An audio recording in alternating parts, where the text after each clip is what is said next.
नमस्कार मित्रांनो, एकेटेक मराठी या यूट्यूब चॅनलवर आपले स्वागत आहे. मित्रांनो, आजच्या व्हिडिओमध्ये आपण लाडकी बहीण योजनेविषयी एक मोठी अपडेट आपण आजच्या व्हिडिओमध्ये पाहणार आहोत. तर यामध्ये मित्रांनो आता सरकारच्या या नव्या नियमामुळे लाडकींच्या अडचणी वाढल्या. तर मित्रांनो, काय आहे संपूर्ण अपडेट हे आपण पाहूया. तत्पूर्वी मित्रांनो, चॅनलवर जर पहिल्यांदा आला असाल तर व्हिडिओला एक लाईक आणि चॅनलला सबस्क्राईब करायला विसरू नका. तर चला तर मित्रांनो, व्हिडिओला सुरुवात करूया. तर मित्रांनो, इथे पाहू शकता की सरकारच्या नव्या नियमामुळे डोकेदुखी वाढली. तर नेमकं काय घडलं ते आता सविस्तर इथे पाहूया. तर या योजनेचा लाभ घेण्यासाठी ग्रामीण भागातील महिला दूरदूरहून केंद्रावर येतात, पण रांगा लावूनही तांत्रिक अडचणीमुळे त्यांना निराश होऊन घरी परतावे लागत आहे. यामुळे लाभार्थी महिलांमध्ये संतापाचे वातावरण निर्माण झालेले आहे. तसेच पुढे पाहू शकता की यामध्ये राज्य सरकारने ऐन विधानसभा निवडणुकीपूर्वी सुरू केलेल्या महत्त्वाकांक्षी मुख्यमंत्री माझी लाडकी बहीण योजनेबद्दल आता नवनवीन अपडेट्स समोर येत आहेत. माझी लाडकी बहीण योजनेसाठी KYC प्रक्रिया अनिवार्य करण्यात आली आहे. मात्र आता त्यामुळे अनेक महिला लाभार्थींना मोठ्या तांत्रिक अडचणींचा सामना करावा लागत आहे. KYCसाठी आवश्यक असलेली वेबसाईट व्यवस्थित चालत नसल्याने ग्रामीण भागातील महिलांना वारंवार सायबर कॅफेवर चक्रा माराव्या लागत आहेत. तसेच ज्यामुळे त्यांचा वेळ आणि पैसा दोन्ही वाया जात आहेत. या तांत्रिक अडचणींमुळे अनेक पात्र महिला योजनेच्या लाभापासून वंचित राहण्याची भीती व्यक्त केली जात आहे. तसेच पुढे पाहू शकता की यामध्ये मित्रांनो की तांत्रिक बिघाडामुळे महिलांची गैरसोय.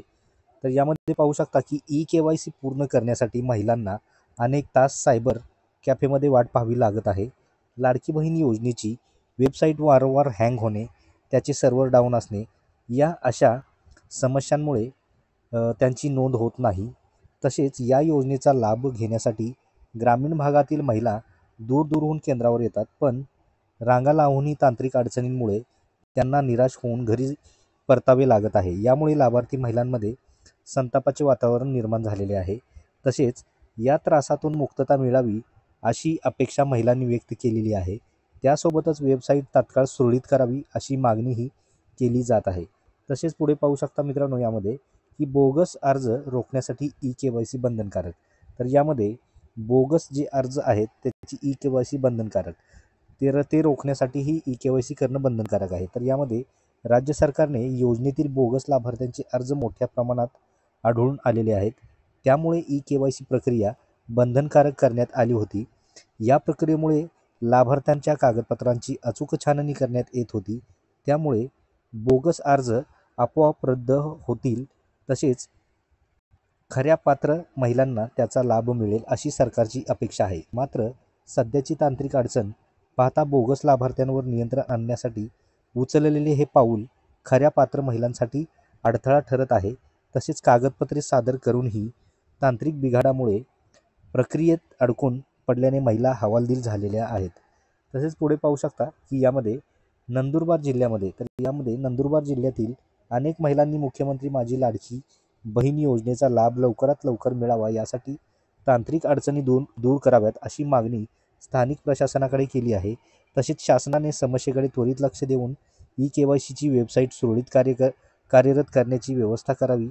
तसेच जेणेकरून गोरगरीब आणि गरजू महिलांना सरकारी योजनेचा लाभ विना अडथळा मिळणे शक्य होईल आणि त्यांचीही होणारी पायपीट थांबेल अशी मागणी या ठिकाणी इथे केली जाते. तर थोडक्यात मित्रांनो, लाडकी बहीण योजनेविषयी जे काही KYC आहे ते KYC करणं बंधनकारक आहे. सोबतच सरकारच्या या नव्या नियमामुळे अनेक महिला नाराज आहेत. तसेच अनेक महिलांची डोकेदुखी वाढलेली आहे. तर मित्रांनो, लाडकी बहीण योजनेविषयी एक मोठी अपडेट आपण आजच्या व्हिडिओमध्ये पाहिलेली आहे. तर मित्रांनो, ही माहिती आपल्याला कशी वाटली? आवडल्यास नक्की व्हिडिओला एक लाईक आणि चॅनलला सबस्क्राईब करायला विसरू नका. तर भेटूया मित्रांनो अशाच पुढच्या नवीन व्हिडिओमध्ये, नवीन अपडेटमध्ये. धन्यवाद.